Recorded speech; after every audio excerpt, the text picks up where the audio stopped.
Јас сум Лидија Лазова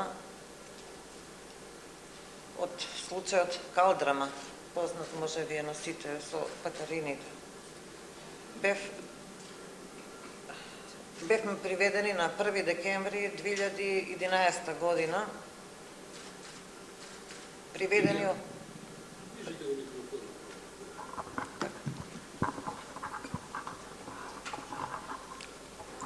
на 1 декември бев приведена заедно со останатите колеги, вкупно 86 вработени од Катарините од целата држава. Бевме донесени од полиција тука во судот во Скопје, скоро 24 часа. Утрото ни дадоа на сите по еден куп, не знам по колку листови, основано некоја сомнение, може по 600 страници, веќе не се сеќавам. И на сите ни беше одреден притвор. На сите 86. 20 души од сите 86 бевме однесени во Битола. 20 колеги. Таму имаше и 20 кели. Од тие беа 2 самици. Во едната самица бев јас, а во другата имаше колега и во останатите беа распоредени во другите кели. Почна 1 декември, зима, хладно. Самицата беше многу мала, 2 метра на 1,90 м, ми кажа дека толку биле, таа била големината. Имаше само кревет железен, исто и железно масиче заштрафено на креветот. Вецето беше внатре, торбицата и вака еден чекор колку да може да излезе. Беше многу темно, влажно, беше многу ладно, како се погоди таа зима, минус 22-3 степени, минус 27 степени. Келијата, од кај беше хладна, висока, со мало прозорче. Имаше едно сијаличе, исто како од свеќа, беше високо многу, а креветот мене ми беше скоро здоле. Не можев да читам, да земам некоја книга, например, или нешто. Барав од командирите, ако може појако светло да се стави, барем да може да читам. Не дозволија. Ладно, многу. Не знам како издржавме во тој мраз. Поеднаш во неделата имаше бањање. Шетање имаше за разлика од другите, например, притвори, не знам како е, некој кажува и од колегите дека подолго време, по пола саат, по 1 саат. Кај нас во Битола бевме 20 луѓе од исто дело, додека да ни изнесе од келијата, во тоа едно мало дворче имаше мал круг, дали 2-3 круга ќе свртевме и одма пак назад. Сите стражари беа како, не знам, не можам да поверувам дека такви луѓе можело да постојат. Сите беа скоро исти. Секогаш ние не можевме, не се движевме таму.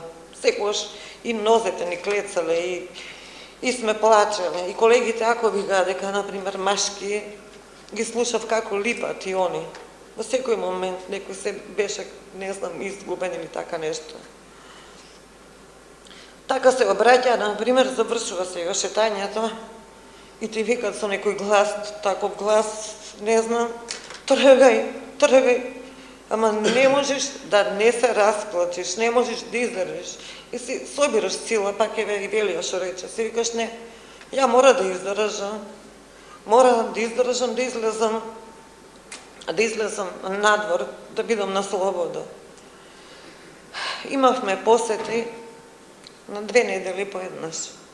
Ќе дојдеа нашите, Ние внатре мрзневме, додека ги чекавме и нив секако бевме замрзнати, а они надвор па уште повеќе на тој мраз, како некои живување да беше. По 5-6 сати луѓето на -20 и нешто никаде немаше, немало кај да влезат, да се стоплат, додека да дојдат да не видат нас. Храна не ни дозволува од дома да ни донесат храна. Јадевме од затворската храна, јадевме колку да се рече дека дали сме јадела. Не можев. Како ќе каснев, повраќав. Неколку пати и таму се несвестував. Не реагира ни командири, ни стражари, ни никој. Имаше таму докторка и медицинска сестра. Не можевме да се пожалиме. Таму, не знам сега во шутка како во Коткелијава имавме затворена врата метална, па после беа решетките. Не ја отвара само вака малку на од ќошот вратата и додека да почнеш да им кажеш докторке вака ова, вака ли тоа, ќе затворат вратата, терапијата и ништо. Терапијата беше тоа, само мислам дека нешто што беше позитивно таму, што можев да спијам. Спиев под дејство на лековите или како спиев. Имаше само една смена, не знам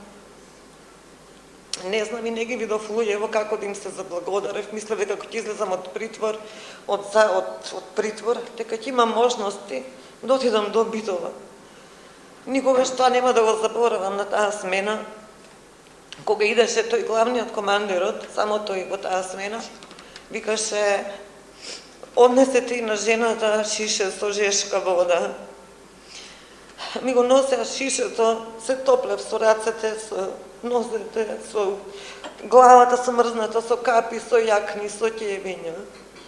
Таму немаше парно. Во ходникот беше парното. Тој притвор, не знам кога бил граден, како бил, тоа беше страшно нешто. А лиштата ни беа влажни. Од тоа што порачувавме од кантините, имаше кој ќе ни донесеа со картончиња. Стававме вака покри креветот, и целото беше капки со капки зидовите. 93 дена во мразот. Колегите после ми признаа дека ми кажаа, уствари не да ми признаа. Ние, вика, колешке, се тешевме со тебе. Викавме, Лидија, кога може да издржи, ти издржиме и ние. Можеме, мора да издржиме. 94-тиот ден во притворот, за време на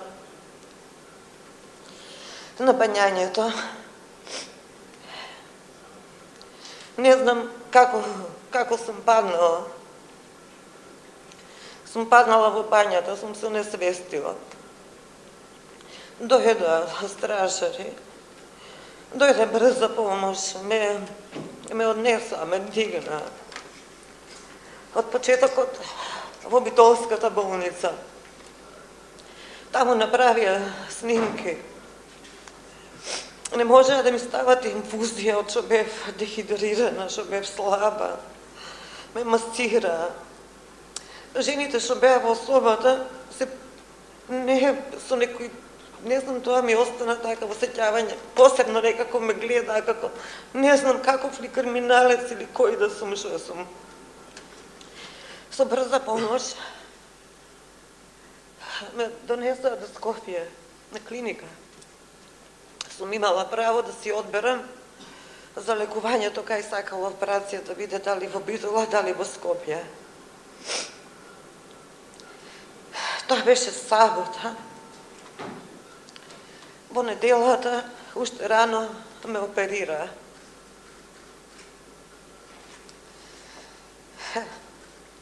Со мене во собата имаше 20 командири. Они ме чуваа. Ме чуваа командирите. За време на операцијата ми вградиле 4 штрафови. Имам и снимка тука, ама нема потреба се покажува. 4 штрафови имам во колкот по 8 сантима. Уште ги носам со мене. Во болничката соба не ги пуштаа моите да влезат. Само од вратата медзирка и на командирите што беа со мене, им било страх да не им направат и нив нешто, да не изгубат работата. Они беа само со мене. Двајца во собата, они ме чуваа, ја да не избегам со колков скршен. Ме пуштија после дома, куќен притвор.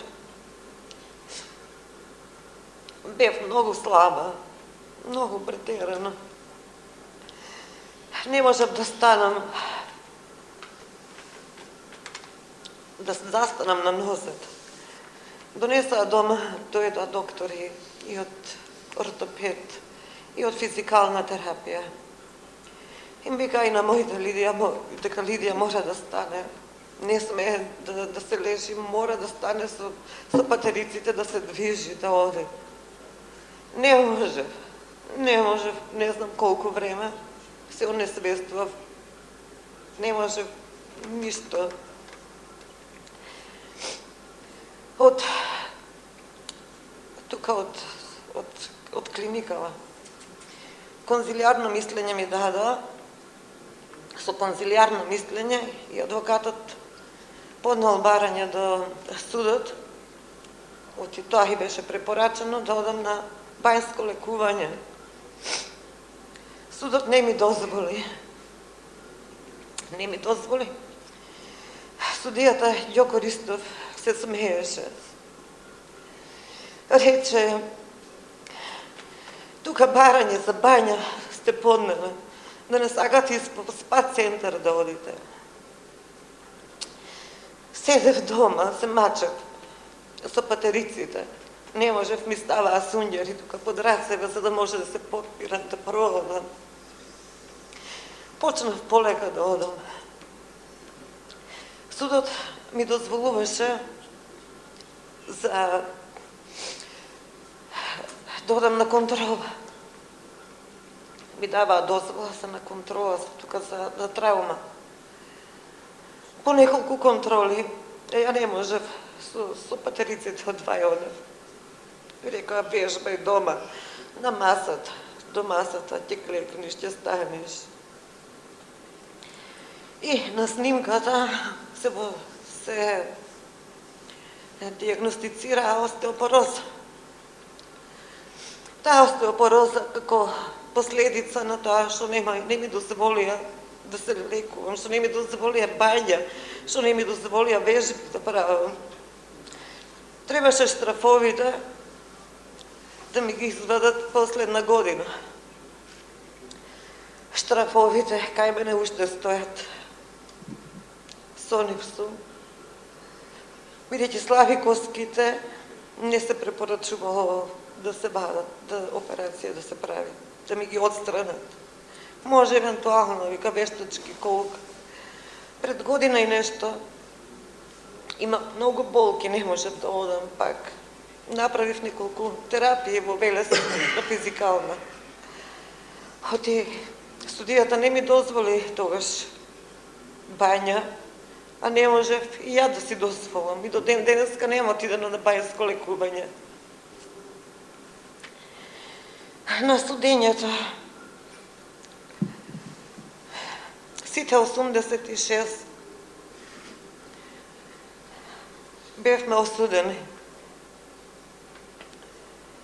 Осудени за злоупотреба на службена должност по член 353 Кривичниот законник. Ние не бевме државни службеници. Во притворот ни носеа решенија да ги подпишеме за државни службеници и за злосторничко здружување. Ја бев осудена 3 години и 4 месеци. Од домашниот притвор, апелација истата казна ја потврди со ни едно намалување на казна на некој, со ни една условна казна. И не знаевме зошто. До ден денеска се прашувам, ја не знам зошто бев таму. Не знам. Остатокот го дослужив во Идризово. Го видов и затворот Идризово. Таму еден дел поминав во приемното оделение. Од приемното оделение ми остана уште, не знам, 2 месеци и нешто, 2,5 месеци. И ја и една колешка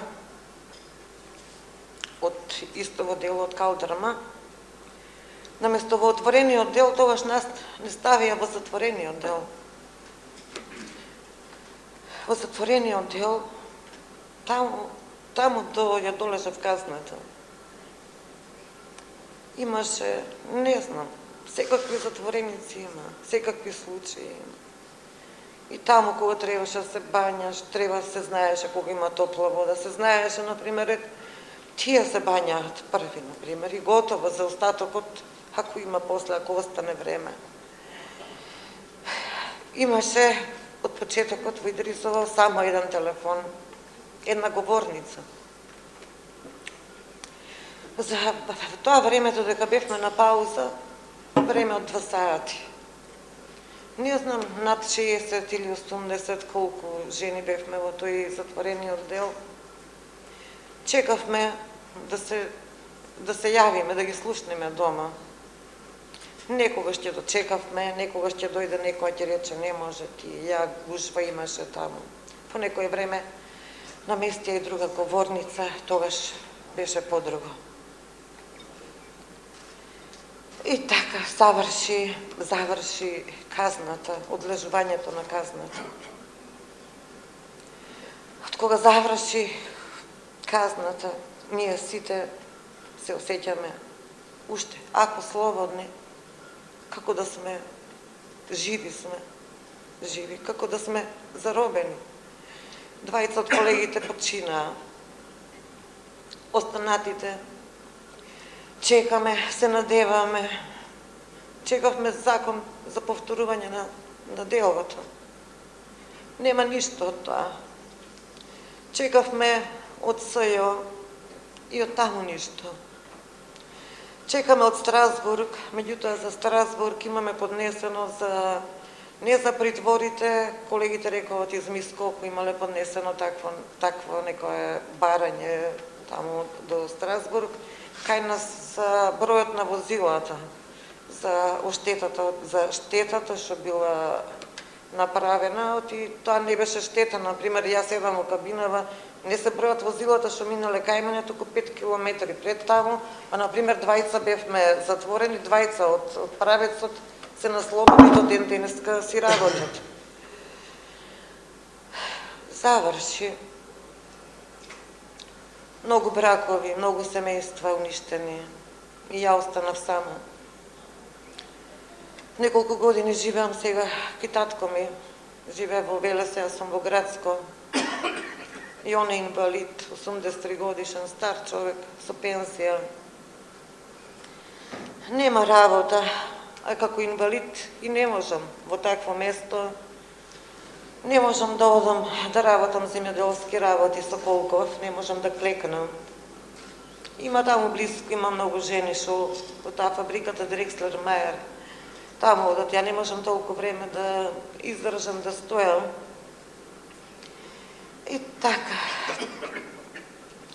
може, не знам, владава, например, гледаме како направи некои позитивни промени, нешто граѓаниве, за пензионерите, за социјални случаи, за вработувања, за нас, за жртвите од режимот, да се најде барем некоја работа, нешто да работиме, ние сме и со нарушено здравје, некој приоритет, нешто, да може барем основните потреби да си ги задоволиме, не бараме многу, а ќе чекаме, се надеваме дека ќе дојде ден кога може ќе излезе нешто, правдата може ќе излезе на виделина.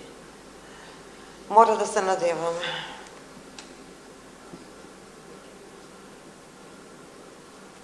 Многу работи, многу има закажување.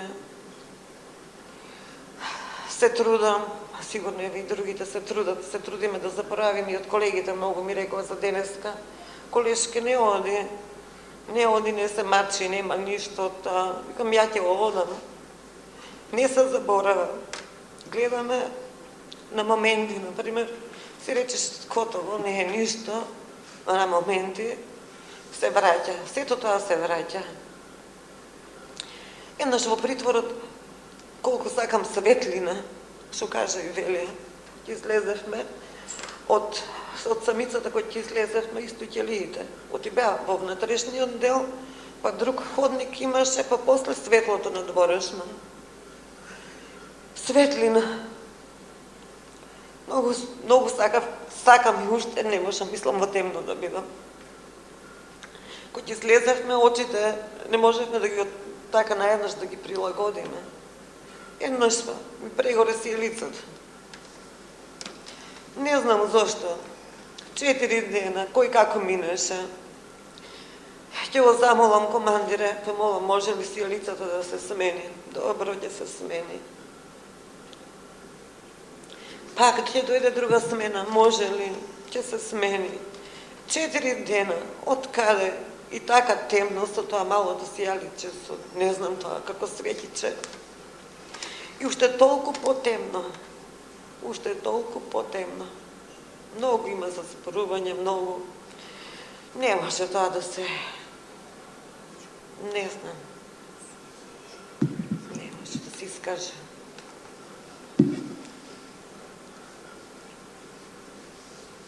Не знам што друго да кажам. Мислам дека е доволно. И се надевам дека ќе дојде ден. Не само за мене, и за другите, за сите. И таму имаше самохрани мајки. На една колешка за детето, со 3-годишно дете. Притворот не го кинува, нема кој да го гледа, мајки, стари возрастни луѓе. Не ја пуштаат. Демек, има центри за социјални грижи, однесете го детето од центри за социјални грижи. Ние сите имавме диагнози од предходно, кога не затворија, однесовме, приложија нашите диагнози. Ништо не важеше. Ќе заборавам да кажам и за представниците од Народниот правобранител. Нашите поднале представка, кога бевме во притвор, дојда во притворот да не посетат. Разговаравме со нив. Од кога разговаравме со нив, мислам дека и тоа што пред тоа што ни го дозволува, да речеме ништо не ни дозволува, ама тоа малку што ни го дозволува, и тоа ни го ускаратија. Не смееше ни глас да се слушна во притворот. Вода жешка да повараш, нема шанси. Помина, не знам точно колку, дали 10 дена, една недела, 10 дена, али не знам. Дојдоа пак да не прашат дали се подобриле условите, како сме. Ја не им одговорив ништо. Ме прашува да не ти се закануваше некој. Ме реков не. Не може да зборувам ништо. Толку.